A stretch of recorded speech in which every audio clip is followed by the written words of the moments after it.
Halo guys, kembali bersama saya Petrus Jakub.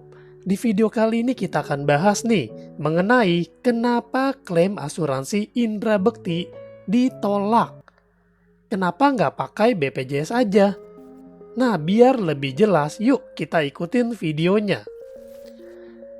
Teman-teman, ada kabar nggak sedap datang dari industri entertainment Indonesia. Teman-teman mungkin ada yang udah tahu, tapi ada juga mungkin yang belum tahu.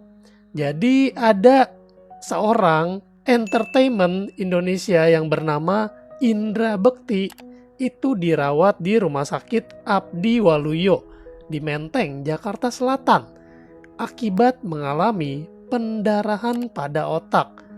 Wah, ngedengarnya sih sepertinya cukup serius ya teman-teman ya. Kita semua tentunya mendoakan Indra Bekti biar cepat sembuh dan bisa berkarya lagi. Biaya berobat membengkak sampai miliaran rupiah. Nah, ini teman-teman bisa cari infonya di internet. Istri dari Indra Bekti, Aldila Jelita, sempat membuka donasi untuk meringankan biaya berobat suaminya. Nah, teman-teman dikutip dari perkataan istri Indra Bekti yaitu Aldila pada hari Senin tanggal 1 Januari, dia berkata, "Aku mau memberitahu kalau kami lagi agak berat. Kami lagi usahakan banget. Kami lagi ingin buka penggalangan dana untuk Mas Bekti. Tampaknya 20 hari ke depan Mas Bekti akan di sini. Dalam kurung ruang ICU." Jadi itu kata istrinya. Jadi sudah ada wacana bahwa dalam 20 hari mendatang, yaitu mungkin sampai tanggal 20 Januari di tahun 2023 ini, Indra Bekti akan dirawat di ruang ICU.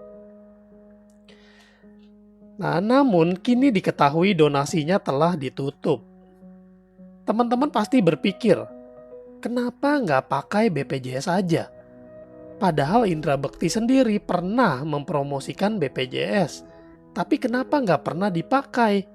Nah, menjawab hal tersebut, adik iparnya, Kumo Riki, mengatakan bahwa Indra Bekti sebenarnya punya nih BPJS. Namun saat itu kondisinya darurat, sehingga keluarga langsung segera mencari rumah sakit terdekat, tanpa peduli rumah sakit tersebut di cover BPJS atau tidak.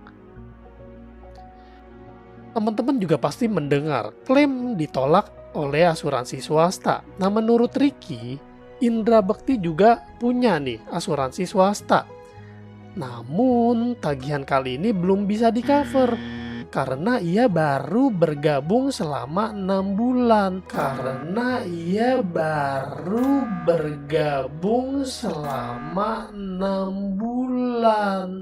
Sedangkan masa tunggu asuransinya itu 1 tahun.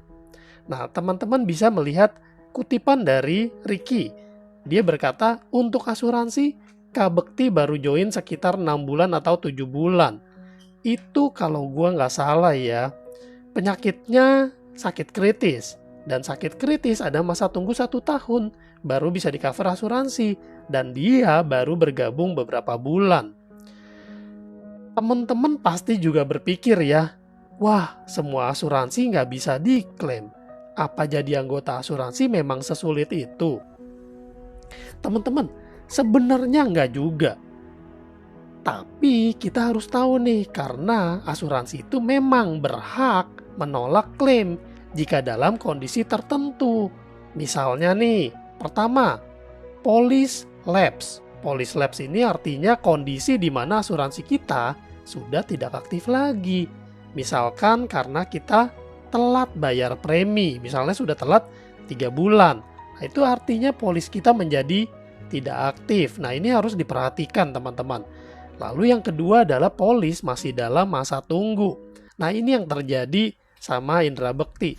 Kalau daftar asuransi hari ini bukan berarti kita bisa klaim hari ini juga.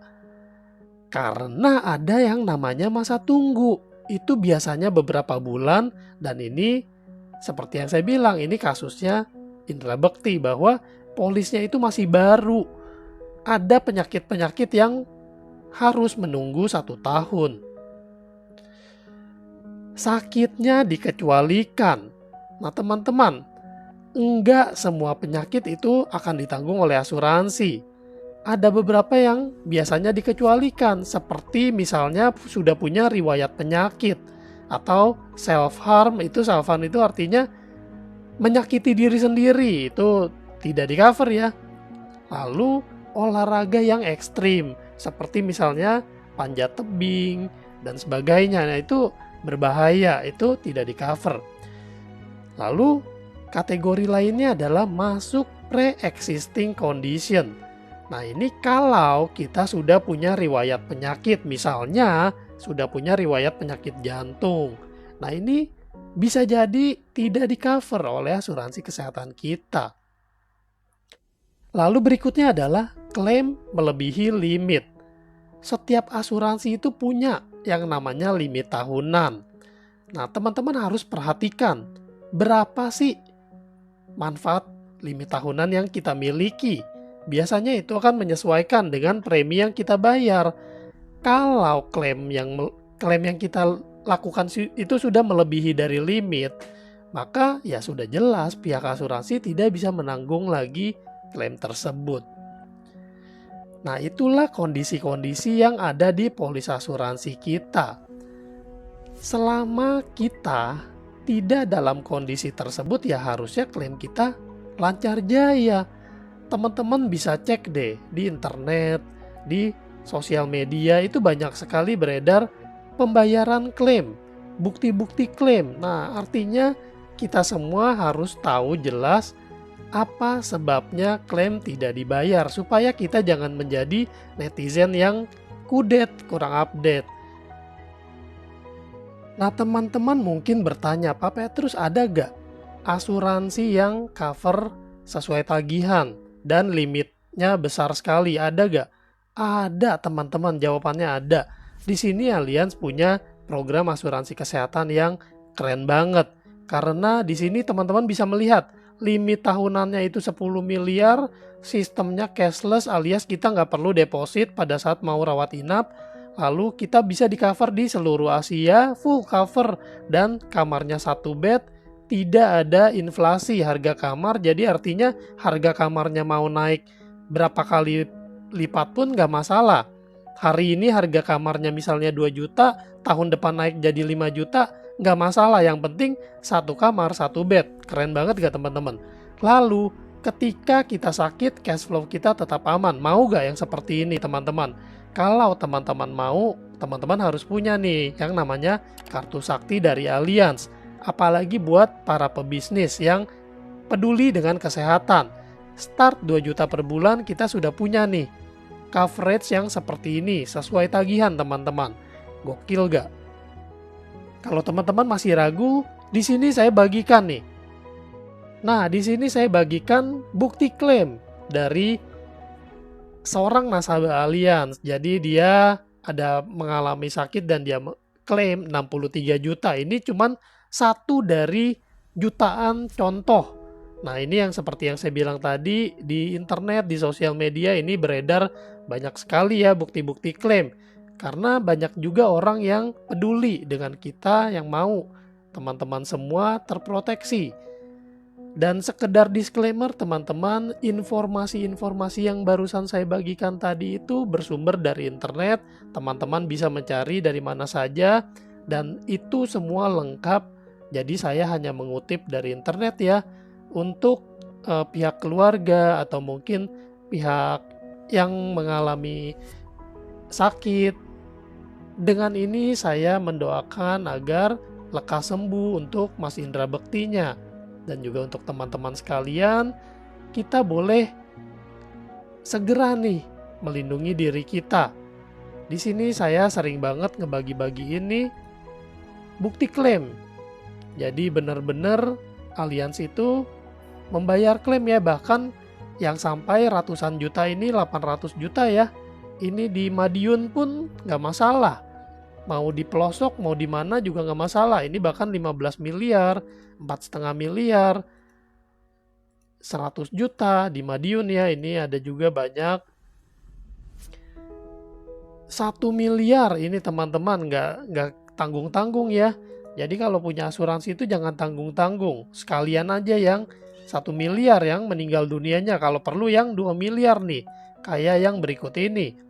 Nah teman-teman, di sini saya juga mau nih mengajak kalian semua untuk bergabung di bisnisnya. Karena kita di sini dengan membagikan kabar baik ke teman-teman yang lain, keluarga, membantu orang-orang di sekitar kita, maka kita pun bisa memiliki penghasilan yang bisa membantu keluarga kita juga tentunya ya. Nah, penghasilannya berapa? Teman-teman bisa tebak berapa? Nah, itu nanti saya bagikan di video lainnya aja ya. Jadi, buat kalian yang mau bergabung silakan. Gratis. Kalau kalian sudah menjual polis. Nah, itu kalau kalian menjual polis tentunya akan mendapatkan komisi yang akan membuat biaya AJI kalian, lisensi AJI kalian menjadi gratis. Caranya gimana Pak Petrus? Hubungin saya dulu, kita ngobrol-ngobrol dulu, kita bahas dulu secara lengkap. Oke teman-teman, sampai jumpa di video lainnya. Saya Petrus Jakub. Tuhan memberkati.